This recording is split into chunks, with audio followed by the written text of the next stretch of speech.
the deep human motivation for crypto in general right now that's powering most of it is people just wanting to make money. I mean, I think that's like a pretty powerful motivation, So people will do a lot of things just to try to make money.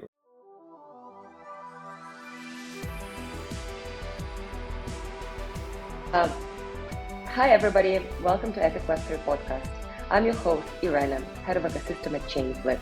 Today, I'm joined by Nick Dodson, co-founder and CEO of Fuel Labs. It's great to have you here, Nick. It's great to be here. So Fuel is a high-performance Ethereum layer 2 powered by FuelVM. You guys have been building in the industry since 2020, but I guess let's start with getting to know you better because you've been in this industry even longer, since 2013, so I'd be very keen to learn more about your journey. Yeah, for sure. I'd even say, even with Fuel, you could argue we go back even to 2019. I would even say, because that's when we started, but it took a long time. We were very small, obviously, in 2019, so we don't talk about it too much. But we've been doing it for too long at this point. Yeah, for sure. So in terms of my background, so initially, I started in the space doing more or less started with mining, then wanted to build things effectively with Bitcoin.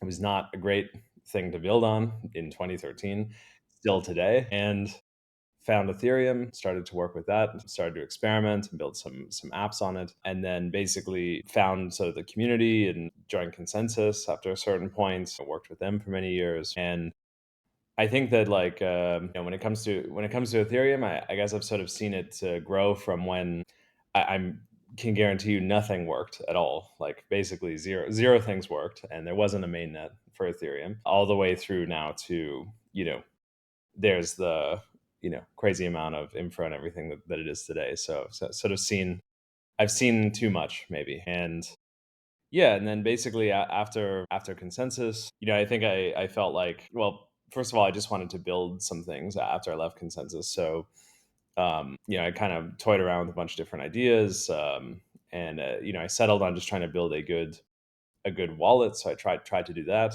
and then realized that Ethereum and the way that it works is like so constrained and so limited, and the promise of what it was going to be was so far off that it was kind of a little depressing. So basically started to poke around at what scaling solutions there were. Rollups were just becoming an idea, so decided to go down that path. We built the first rollup on Ethereum. Initially, the rollup was supposed to be supportive for this wallet we were building, but then we just kind of pivoted to just building infra and just building the actual underlying stuff itself. And I guess the idea behind our rollup and our rollup approach was that the whole reason we're in this mess in the first place with scaling and rollups and everything else is more or less just because the way that Ethereum is designed, the way that the EVM is designed, the way that a lot of these things are designed is not really the best way you could design it. But at the time when they were spec'd and everything, and when it was put together, Ethereum was built in like a year, and the first pass of it. And so you don't have a lot of time to really think about like, oh, what would be the maximally scalable design? You don't even care at that point. You're just trying to ship it. So the early days of Ethereum, people were just trying to get it out the door. And because of that, and just the nature of blockchains and sort of how they work, and also the nature of sort of how the Ethereum community has been approaching change and upgrades, and we haven't really gotten to that point where scalability was embraced, and we just said like, hey, all these things that aren't working, we want to get rid of. So because of that, we felt like rollups were really the place to like actually try something new or try something different.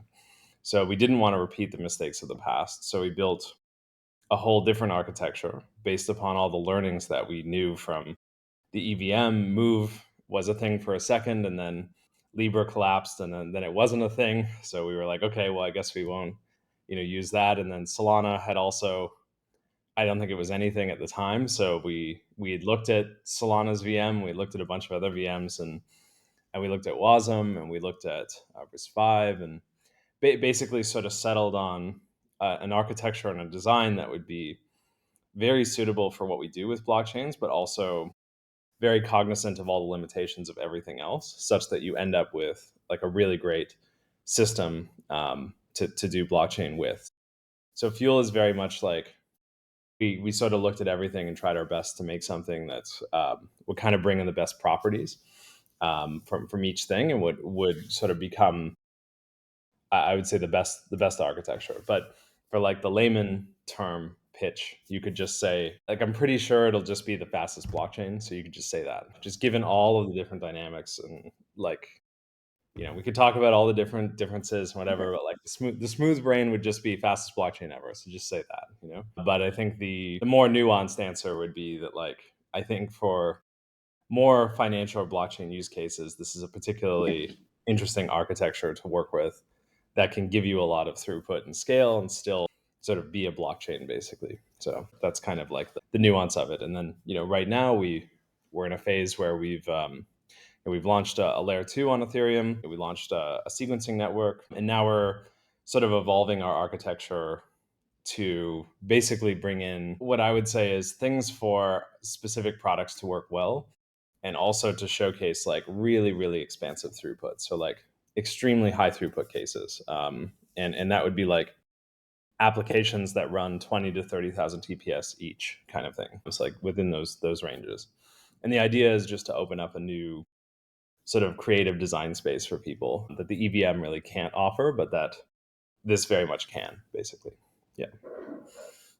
In terms in terms of design selections, so with was it actually partly the inspiration why you decided to build a separate virtual machine, and do you see there's just no alternative best solutions yet? And actually, specifically, what do you think blockchain ecosystem from infra perspective we keep on doing wrong? I think specifically for Ethereum right now, there definitely has been a lot of conversations lately around the foundation where it's led. And do you think one of the biggest potential issues with Ethereum is that they're kind of still building out around same problematic infrastructure, which has became a legacy infrastructure at this point? Yeah. So I mean, okay. So maybe a few things here. I mean, one is that, like, first of all, I think we're in a space now where like people don't really understand what the hell is going on the technical side at all. Like layer twos or layer threes or layer ones or like bridges and different levels of security and like all this stuff. I don't think most users give a shit. I think most users care about how much yield could I get, how much risk am I taking to sort of do it, and like, is it a good experience, is it a good product, does this bring me anything in my life that's useful, basically, or does this do something interesting that no one else is doing? And I think that all this stuff with infra, we spend so much time on these things that like we lose the fact that like you kind of lose the user a little bit, I would say. And I think this has really happened significantly. So like, because so much of the space is dominated by more research types, or it's more dominated by, you know engineers and other things, we lose the fact that, like, well, if you really want mass adoption, none of this stuff matters at all. Like, I don't ask what Slack is made with, I just use Slack. Yeah. Like, it works really well because we keep using it and we pay for it, and like, it serves a purpose. And like, even with some of the AI tools right now, it's like, it's just fucking magic. Like, I type in prompts and this thing just works, and I go, holy shit, this is insane. No one gives a shit about all this other stuff now.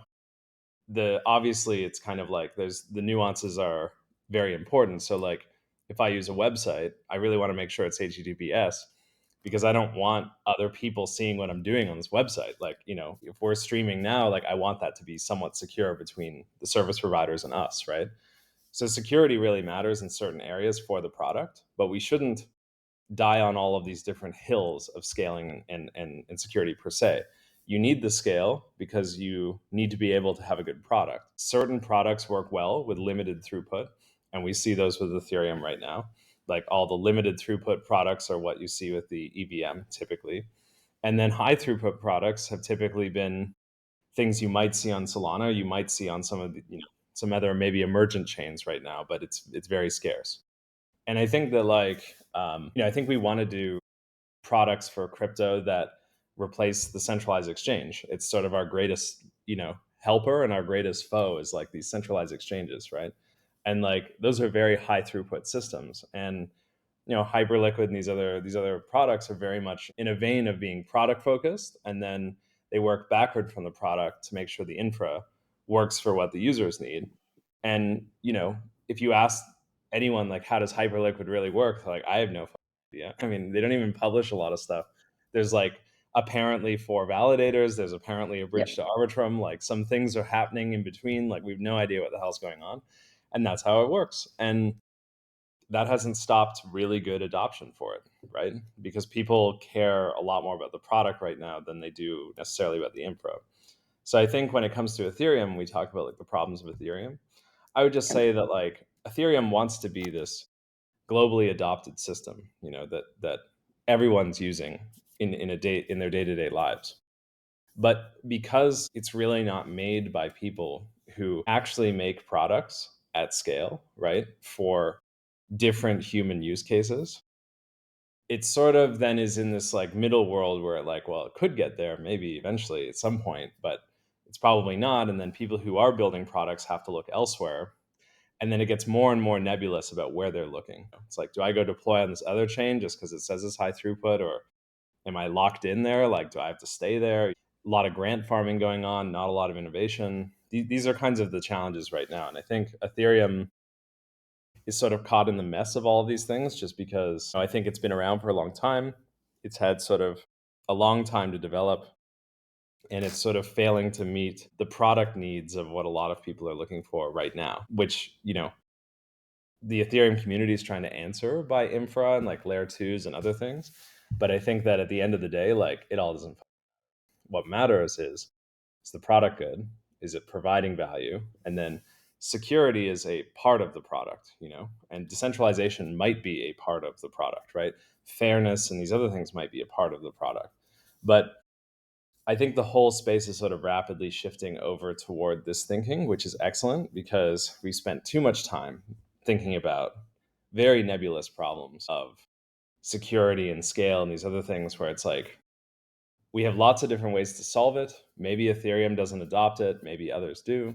But, right now I think the focus should really be on that. Like, we should build really good stuff, I think, like really interesting new products that offer different things from what you're typically seeing now, and that like really provide value to people. And the infra should just be supportive of that. Like, it should be the thing that powers that. But we could talk about all these different technical things that like get you there, but it's quite a niche conversation, right? I think most people probably wouldn't know or care. I think people just want things to work really, really well, and that's it. And like, they just want to believe that like, oh, okay, this actually feels like the future, at this point. Yeah. It's very interesting though, right? Because there was a lot of ideology which definitely roots in cypherpunk, and when Bitcoin was created, definitely a lot of, not necessarily the kind of big Bitcoin purists, but they're specifically thinking about it as a store of value, and it is very ideological. It has one job to do, and it does it very well. And then Ethereum was an alternative. It transfers value, and it provides the rails for value transfer. But when you were around when it was just coming together, you were building applications on Ethereum, and was there actually a conversation about the product and the end user when it was created at all? What was the inspiration when it was all coming together?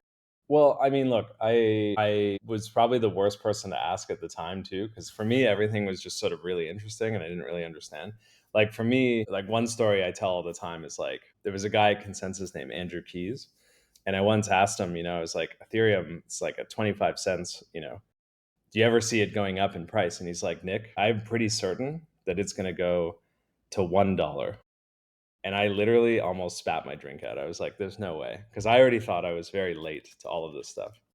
So my context window on this, like, I've been pretty bad, necessarily speaking, at like actually seeing where this was going to go. At the time with Ethereum, the conversation was largely around just trying to get the network to run. And there was conversations around, they were trying to frame it as like the world computer, right? Yeah. But why? The problem with that narrative always was like, why do I need this? Like, why does anyone really need the world computer? It doesn't make a lot of sense. It was sort of trying to like pitch it away from the cloud and try to make it into something more interesting. But I think that's actually part of the problem is Ethereum was never able to market itself. It's just that it was so powerful once you understand it that like a lot of people could do a lot of interesting things with it, and we built a lot of interesting apps with it. But Ethereum was always bad at marketing itself. Like it never really figured out what the storyline is, whereas we all knew the storyline for Bitcoin like right away. Everyone did. It's just digital gold. Plus bells and whistles, banking system, whatever, but like digital gold, right? Whereas with Ethereum, it was always this nebulous conversation. And so when it came to like product, that was like the last thing on people's minds. I think Vitalik listed out some use cases, like he said, decentralized marketplace, maybe an exchange, different kinds of like basic tokens, like creating tokens. Like these were the really basic things. And when I got to Ethereum, the two things I worked on, one was voting, and in governance. So I built this system called Boardroom that was like a DAO voting system. And then I built this other app called Wayfund that was like to launch tokens. So it was like crowdfunding and like launching tokens. And Consensus wouldn't let me really launch either of these for various reasons, because like Consensus did a bad thing where they were sort of like they were too involved with the project, so they couldn't really launch legally. So it was really a nebulous problem in the company at the time.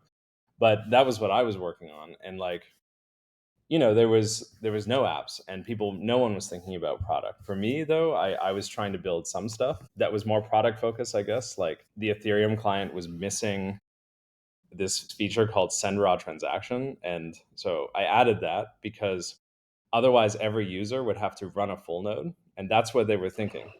They were thinking that literally everyone who wanted to use Ethereum would have to run a full node in order to submit a transaction and use the system. And I was like, no, no, no. I think we want to be able to submit a transaction from the browser. Like, you should probably add this one feature. And they're like, yeah, I think it's probably a good idea. We should probably add it. And like, that's my one contribution to the Ethereum client. But that's how bad it was. Because literally, like, they were going to ship Ethereum, and you would have had to have used a client and like synced it for 2 weeks to even make a transaction, right? So like it was pretty bad. So I would just say like I don't think these things were ever really thought through in full. I think that there was a lot of pressure to launch Ethereum because they didn't know after the crowd sale, securities and everything else. There was so much pressure to like get it running and get it launched that like that was more the focus. And then I think at the end, like the products did suffer because it took many years to actually get any viable products basically out of Ethereum. Like many, many, many years. And then even DeFi took many years later to actually develop, with Uniswap and stablecoins and MakerDAO and other things. Like it took MakerDAO a long time to build, DAI, and everything else. And like it was not easy. And the Uniswap primitive was only discovered sort of like later on over time. And like if we had not discovered that, like I think a lot of people would have been running exchanges and they were getting shut down, so people were more apprehensive about those. So essentially like Ethereum's been a mess since it started, Yeah. and like the whole thing was not really geared towards anything like product or anything even like scalability at that time. But I think now we're just in a completely different paradigm where it's like we sort of want to see Web 2 like products, and we want them to run and work like Web 2 like products, but we want them to have all these new properties. And I think that's definitely the end state of where we all want to go. How you get there, though, is a pretty awful chain of events, basically, I think. Was it, and then is it from timeline perspective, rightful to say, so this is also when you've started Fuel and working on it, because it was just before DeFi summer, just before Uniswap really exploded, which is really fascinating because, right now there is aspect of parallelization, interoperability, you also native wallet support. So given how early you've been building it, you guys clearly saw that you can't really build functional products with infrastructure which was existent on the Ethereum. When I guess Fuel started, what actually core things you were solving for and how those things are connected to unlocking actually application building which are usable? Yeah. So I think like, the way that Ethereum was constructed was a lot more about decentralization, security, and cryptographic proofing and these other things than it was about scalability or product or being supportive of a good user experience. And you can see that by the way it's all laid out and constructed. So Ethereum was very limited. Like if you had a lot of users use the same contract, like even a bit or whatever, like the price would skyrocket or be very blocked up, and it would take long times for things to settle. So these things were like a huge pain in the ass, and you couldn't really build good products because you knew if you had like a few hundred users that like the chain might literally not work for you. Like the product might not even function. So I think that we saw roll-ups as a way to sort of resolve some of that, and we didn't want to repeat the mistakes of reusing this infrastructure that was there before. We built the first version of Fuel was focused on a UTXO model with parallelization, trying to get rid of basically state bloat, trying to get rid of a bunch of other things at the time, was trying to be a very like pure extension and purest form of rollup onto Ethereum. And it could do transfers and then it could do HTLCs, like hash time lock contracts.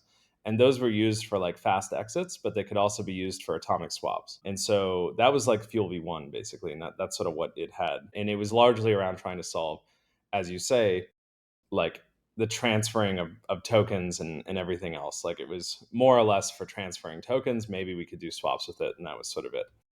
Uniswap became a thing, and then people wanted a virtual machine. And so it was like, okay, well, now we have to do sort of our virtual machine design. And then that very much became the next few years of trying to architect a better system, knowing what we know now about all the pitfalls of these other systems. And I guess the idea is more or less that like you want to design around the physics of how computing works. So you want to design around the fact that your CPU has multiple cores and threads. You want to utilize all of those resources. And then as well, you want to make the system very light. Your hard drive is sometimes very limited. So the bandwidth between your computer and your hard drive is very limited. So you want to design around the physics of that. And then, kind of the end result of maybe working around the physics of computing is that you end up with like a really good infrastructure for doing the kinds of things you do on blockchain with a lot of different options. And then you can actually go and build all these primitives, but just do it in a way that like if 100,000 people showed up tomorrow and used them, like you could support that. And I think that's actually what you want to get to it. And the EVM is like, there's better clients now that are coming up. Like I think Nethermind is looking like they have some decent stuff, and I hear all kinds of crazy things from other teams. But I think the problem with the EVM is generally that like, they'll say like, oh, I can do like 60,000 TPS, but those are only transfers. And then if you're thinking about swaps, then it's probably half that or less. And then you think about anything more sophisticated, it's probably even way less.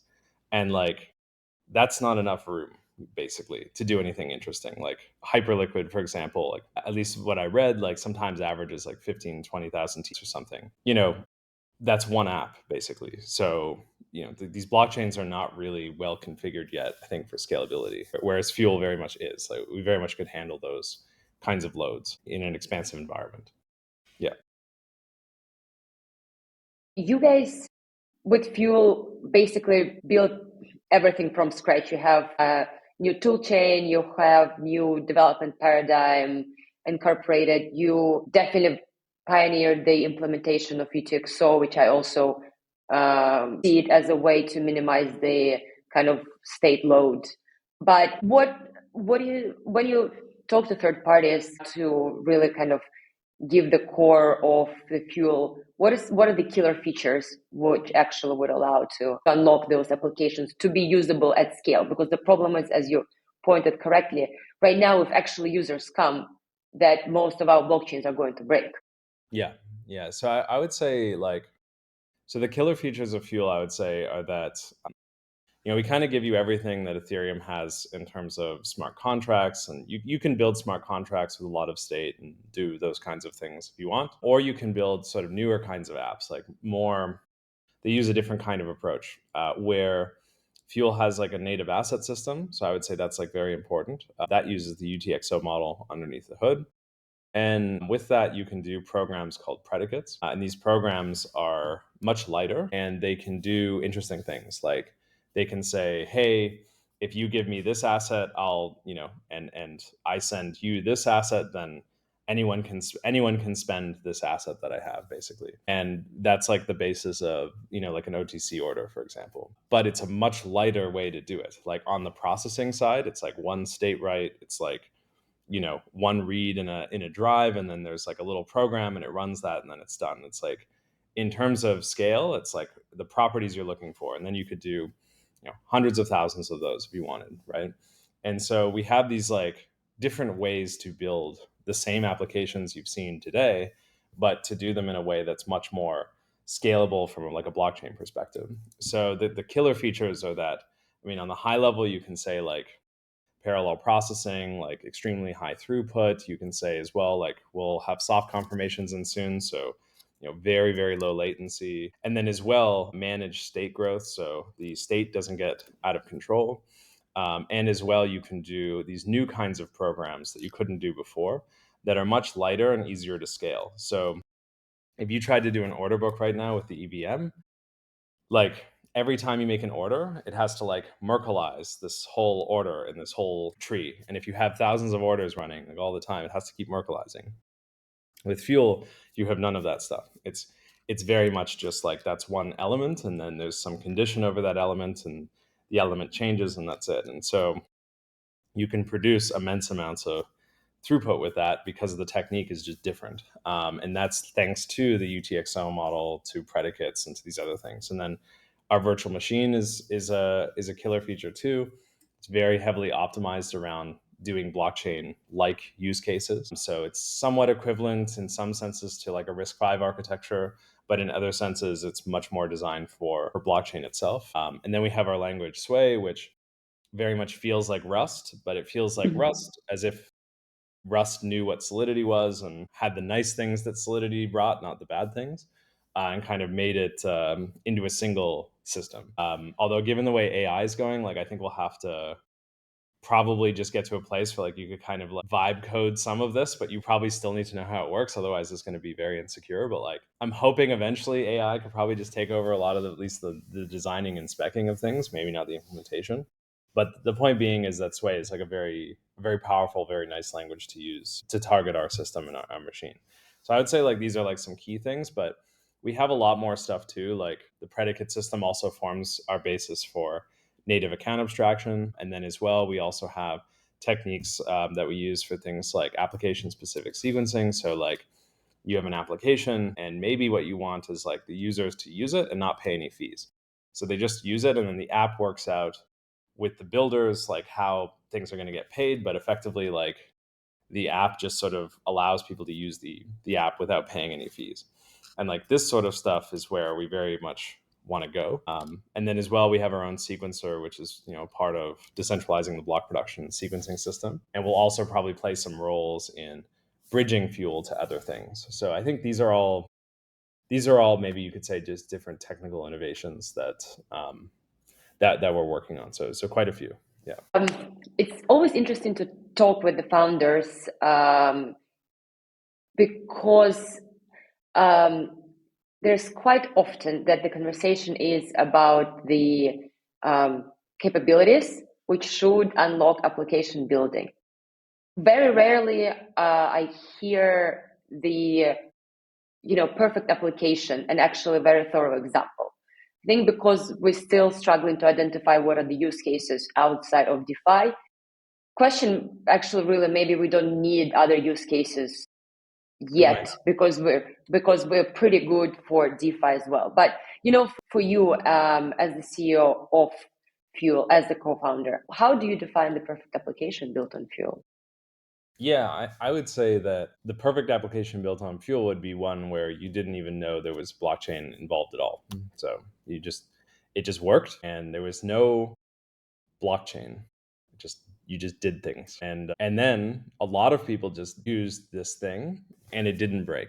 And then if at some point the system you're using or the application you're using, you know, that company dies or changes or whatever, you still have all your IP, your assets, your controls, all that sort of stuff. And I think that's like the ultimate end game, is to try to get to that point where blockchain is like not a part of the picture basically for the user experience at all.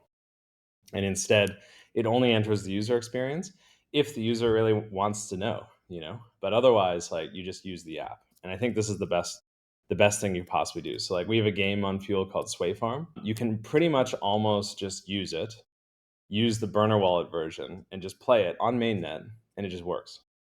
And every time you do things in Sway Farm, like, it processes transactions and everything, but it just works, and you don't need to do anything. You don't even need gas. You just play it. And we budget for each user, so you have to do some anti-sibling, of course, but like, the fees are mainly to prevent spam. No blockchain is really making a killing on fees, except for maybe like a few narrow examples. And even then, it's like pretty bad in terms of fees. Like, you don't want to charge fees at that level typically anyway. So I would say that that's like the ultimate end game. It's like, you could play a game, or you could use a DEX, for example, and you don't need to think about gas or fees or anything. Like, all that stuff's basically gone, and you just use the application. But in order to do that, it's horrible. Like, I mean, the amount of problems you have on the infra side are like enormous. You have data problems, throughput, scaling, parallelization, processing, security, bridge risks, bridge complications, like the way that the wallets work, the way that your in app approval system works, the way that gas and gas paymasters work. Like, the whole thing down the line is so complicated to get you that experience. But like, that's totally what you want at the end of the day. Is you just want something like that, like all the complexity abstracted away, basically. Yeah. It's interesting, really, because obviously, I'm just always curious, to see about the implications. And again, with the use cases, because, with background of Chainflip, where it's a very simple DeFi primitive, a lot of it focuses on Bitcoin connecting different networks. We're not trying to reinvent the wheel really here. But, from implication, if you think about Bitcoin, which it's still, it's a financial primitive, so was part Ethereum. So I think this is really why it went towards the direction of decentralized finance and building those primitives on chain. Also, there were just definitely clear need about asset transfers and even just have more ownership about your funds. But do you think it also was the case because we have users who onboarded on not really ready to use product, but there was an opportunity to make money either via airdrops or via small, simple exercises? It kind of the chain where you come from very deep infrastructure solutions, which is the baseline, to have the, realistically speaking, entrepreneurs who have an idea, and then blockchain is out there to unlock certain cheaper actions to do it. So I was just wondering again, since you were, since especially your experience in the industry, do you think the reason DeFi landed where we're at is because we moved too fast towards kind of getting rich and gambling rather than actually finalizing the understanding of use cases? Because we all say applications and nobody says, right, if you want to build a decentralized exchange or if you want to build a file sharing services, this is what you're going to use on my product. So I was just keen to see how you see this Yeah. So I would say, issue. like, yeah, I would say a few things. I mean, one is, like, I think the deep human motivation for crypto in general right now that's powering most of it is people just wanting to make money. I mean, I think that's like a pretty powerful motivation. So people will do a lot of things just to try to make money, right? And I think that's very much like a big piece of it. Probably most of the motivation for either a lot of the projects or people using crypto right now, they just think they can use it and get wealthy somehow, or they've heard stories of other people getting wealthy, so then they want to be wealthy. And that's just how human beings are. Like, you don't need to dress that up to something more extravagant. I mean, I think it's a very powerful motivation, and it's very much what crypto can do, in a sense, like the sort of exacerbated gambling that's going on, right? And in terms of use cases, like, it's also very, very much ingrained in sort of the whole project of crypto in the first place. I mean, like, the whole banking collapse was part of the sort of founding story of Bitcoin. That's a financial system and instrument and institution, and this is very much a financial response to that. To say like, oh well, there's going to be all these other new use cases. It's like, well, we don't know that for sure. We don't know if this is actually the right thing to do these other use cases. What I do think, at least Ethereum is in a way, is it is its own economy, right? Where you do have different institutions, you have different players doing different jobs and making money with each other with their own tokens and their own incentives, the power to create money, the power to lend, the power to do these different things we do in finance. And so in that sense, Ethereum is like, an economy unto itself. And even early Bitcoin before Ethereum was also an economy unto itself. It just was like very niche, like people buying a pizza for a ton of Bitcoin. Like that's economic activity. So I think the use case of blockchain is very much to form and create economy, whether it's like a single economy or many economies, it's very much what it does. And it's also why it's probably super important because, as we move to whatever this unknown world is where I think like machine learning is going to take over a lot of different things. One thing that crypto has, which is nice, is that it uses physics and math to ensure integrity and truth, which is the foundation of what you want for an economy, digital or otherwise. And so digital economies are now like that's the best way to build a digital economy is with crypto. So I think that like going forward into the future, crypto is actually super important because it's the only thing that can counteract AI because AI can't spoof cryptography. Like it can do a lot of other things, but it can't spoof that. So I think it's very important for like, where we're headed, you could say. And I think that's like important enough. I mean, being a system to create economies and have rules and structures and laws and tokens and other things, like this is already a crazy amount of use cases. So I wouldn't say like we need to go discover something new here. I mean, I think that like most of these things are actually super powerful and could replace a lot of the existing systems that we have. And they're already starting to do that, I would say.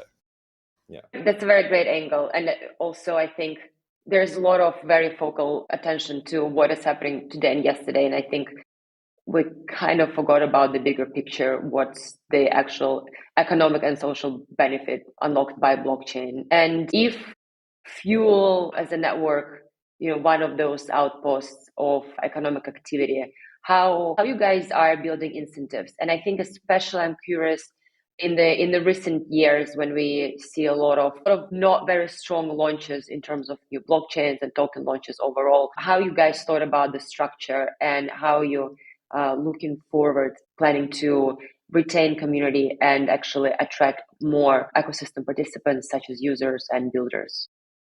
Yeah. I mean, I would say so. Well, the first thing is I think a lot of the space, and this is something we realized too, we realized after doing some of our initiatives on incentives specifically, I just think a lot of the capital, the people, a lot of the space is just mercenary people copying and pasting things, or they'll build something, tell you a story, and they don't really have a good plan. They don't have a good plan for going to market. They don't really have a good plan for users. I think we've sort of seen that a lot. And I feel like so with Fuel, we tried to do a launch that was like aiming for maximal decentralization, you could say. So like we dispersed a lot of tokens at launch. And quite frankly, like that's great for decentralization, like fulfilling an ethos. Probably bad on the way that like I think our launch was not the best, quite frankly, as far as like the economics was concerned. But we're not really those kinds of people. For us, we're much more builders, as you might have seen. So we're very much in that camp. But I think as we sort of progress over time, what we're learning is that I think that people want to see what you have in your ecosystem that no one else has, and then they want to decide whether they want to build on that or whether they want to be a part of that. And I think a key piece of that is you want to showcase what you have. You want to say, look at this app that's on Fuel that no one else can do, right? And you need those things, I think, first to bring in the real interesting people and engineers, like in mass, because they need to see examples. And then on the incentive side, I think you have to be really careful because what are you paying for when you have incentives? Are you paying for activity? You're paying to kickstart something, But in general, I don't think it works. I think in general, most of that doesn't really work. You have some fundamental economic power behind staking and minting new tokens. I think that's very important. But I think in general, like I'm not so impressed with, I think, what airdrops are, especially after, like seeing them and experiencing them. I would just say that like I'm not particularly impressed with some of these mechanisms. I don't really believe them anymore. And I think as well, they're important to get some things started. But I think that, in reality, you need to actually provide value. And that value probably needs to come from something other than just raw incentives in order to really build something up. And I think you see this with certain products, like, again, with Hyperliquid, you see it like it's actually a really good exchange that people like to trade perps on, and that's the core basis of the product. Now they did do incentives and they did do a go to market and they did these other things as well, but there's a core product to build around. There's a core experience to build around, and I think these things are actually much more important than what people might think. And these things are basically like the foundation of actually getting real users. Ethereum didn't necessarily go and take ETH and pay people to build. They almost did no grants at all, like barely any. Ethereum people built on it because they believed in it, they liked it, they thought it was a very interesting ethos, they thought they could do interesting things with it, and that created the real economy of what you see in Ethereum today. Whereas, with a lot of these newer ecosystems, they just think like, oh, I'm going to throw a bunch of money around and then I'm going to have an ecosystem. And it's like, no, you'll have a group of mercenary people who, the second the incentives run out, will be looking at their options and or are looking at all the options anyway, and they're just taking advantage of whatever you have. And I think this is very much what you see with most chain launches and what's going on in most ecosystems. And I think with Fuel, like, I just want people to build on Fuel because they actually think the tech will help their product. And these incentives, like maybe we could do small grants just to like pay the bills or whatever, but like I think we're moving really far away from that. I think we want to do just smaller grants. We want to have people that actually can leverage the value of the tech. They understand why you would want to use this. And if not, like we'll be building some products too and making sure that we have really great showcases for what Fuel can do. But I wouldn't want to make that so complicated, because we've tried giving grants, we've done years of doing grants and supporting projects and other things, and like a lot of the time it's really difficult and doesn't work, so it's just Absolutely. the nature of the game. Especially when the first thing people ask, have you guys done airdrop? And then that's pretty much the end of the story. They don't even sometimes ask for the understanding of the infra, or at least any specific indications. Actually, as we're coming to the end of the recording, I definitely see, there's a lot of conversations around metrics and TVL as being a very questionable and not very reliable metrics, which is used quite often, but there's no guarantee that it's sustainable. Then I think there is a little bit more attention towards granular and long-term metrics. I know that Bayes like to report their revenue, active addresses, the transaction counts. When you guys, when you look at Fuel, what are the key performance metrics you guys really think are important and you think are productive for you to keep you and team motivated? Yeah, so I mean, I think like before, we were trying different approaches and like looking at TVL and looking at these other things as like maybe some key indicators. I think we kind of moved on from a lot of that stuff. I don't think that stuff actually matters that much. The main thing that we would look at is like how many people are using Fuel or adopting the stack itself, and how many daily active users do you actually have. And I mean, like, real daily active users. I think these are better metrics because if we have a lot of people using the system, then that's a great indicator that the system is providing a lot of good value and that things are working. And I think that that's a much better indicator than TVL or even volume or some of these other things. But I think what'll be important for us is probably going to end up being something along the lines of daily active users and volume and some of these other things. End of the day, probably that's more important even than TVL. Because, like, what does it matter if people move their tokens over our canonical bridge versus someone else's? Like, who really cares where the tokens came from? I think the point is, like, what value you providing and what products do you have that other people don't, and that you're providing a unique advantage over versus everything else. And that's it. And I don't think all this other stuff really matters that much. Yeah. Absolutely. You guys launched in the end of last year, mainnet for ignition, and there's a new year ahead. It has been very turbulent, and there might be certain fatigue happening right now in the market, which I would argue is a great opportunity to really deliver great use cases for the user. So, just as a closing question, what exciting things can we expect from Fuel this year, and what are you excited about most? Yeah, for sure. So I think the big things I'm excited about right now are that like Fuel is very much it's changing and pivoting the way that we work right now from just infra into stepping into doing a lot more product. And one of the products we're working on right now is called O2. So it's like a very high performance order book design over top of Fuel. And I think that it's exciting for multiple reasons because one, I don't think most chains can do what we can do for this particular use case. So I think it's like a really great use case to try to tackle.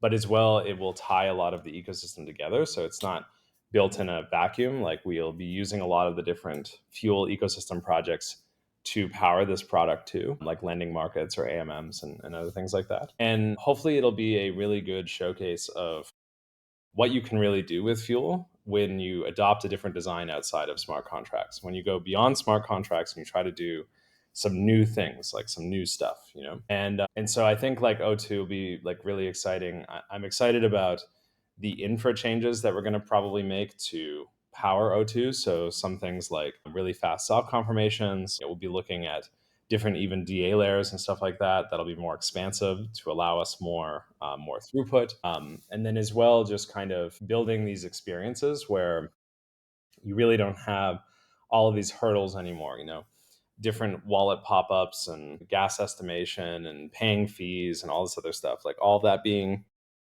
abstracted away. And even if you're coming from a chain like Base or Solana or something else, the bridging is very fast, very seamless. So these kinds of things I'm very excited about. And I also think too, like we'll probably hybridize a bit of our approach to security until we get to stage 2 fault proving, which would be making sure that the fuel validators probably run an ignition node as well with some staking behind it. Just because I'd rather have that right now when we don't have fault proving in place than than nothing. So I think it's like better than nothing, you could say. But it's also part of this process of maybe we should move beyond layer ones and layer twos and these other things and just really focus on, if I can give you an incredible order book experience, like incredible DeFi experience, like, and all the infra is really supportive of that, but we also try to focus on decentralization and composability and these other things. I think then you get into like some really interesting value territory, like stuff that people really haven't tapped into yet. I think there's a lot of designs that are too overly focused on a single product, whereas Fuel is very much a general purpose system that's going to be really fast, that you could build that order book or you could build something else and it can all work together. And I think that's actually for me very much the end game, I would say, of like blockchain design itself. So these are all the things that we're working on, and I think like hopefully some games, some small games, maybe some large scale games too. And I would say probably just more DeFi, more interesting primitives, all that kind of stuff is where we're definitely headed. And most certainly, if you can't build anywhere else, you have to come and build on Fuel. Yeah, That's the summary. yeah. Well, I even talked to the project today that they literally tried to build their thing on every other chain, like almost every other chain. It's like Sonic, Monad, Arbitrum, Ethereum, etc. And the only option actually was Fuel. So that's a good indicator, maybe, that like we do have some things, you know. So I'm pretty excited about that. Yeah. And potential incoming marketing campaign. Yes. Most likely many of those. Fantastic. Well, it was a great pleasure talking to you. Could you please let the listeners know if they want to learn more about Fuel, or for the builders or and potential ecosystem partners, what's the best way to learn about Fuel and to get in touch with you guys? Yeah, for sure. So our Twitter is just fuel_network. But on Discord, where the Discord's a lot better now. It used to be much worse. I think it's gotten a lot better because we opened up some channels where we just kind of allowed anyone to say anything, and then it was pretty bad at first, and then now it's like pretty nice. So to join our Discord, it's pretty great. We have some builder groups on Telegram, stuff like that as well. Yeah, I would just say if you're building on Fuel, don't expect a lot of grants and don't even expect users or distribution. Like all we can give you is tech, basically. So if you need tech and you want tech, then that's what we have. But we can't guarantee you anything else. If you want fancy marketing, whatever, go somewhere else, basically. Yeah. Fantastic. Well, thank you very much again. It was a great conversation, and I'm looking forward to seeing you at the Web3 events and Yes. hopefully in real life. Absolutely. Absolutely. Yeah. No, thanks so much. It was a real pleasure. Thank you.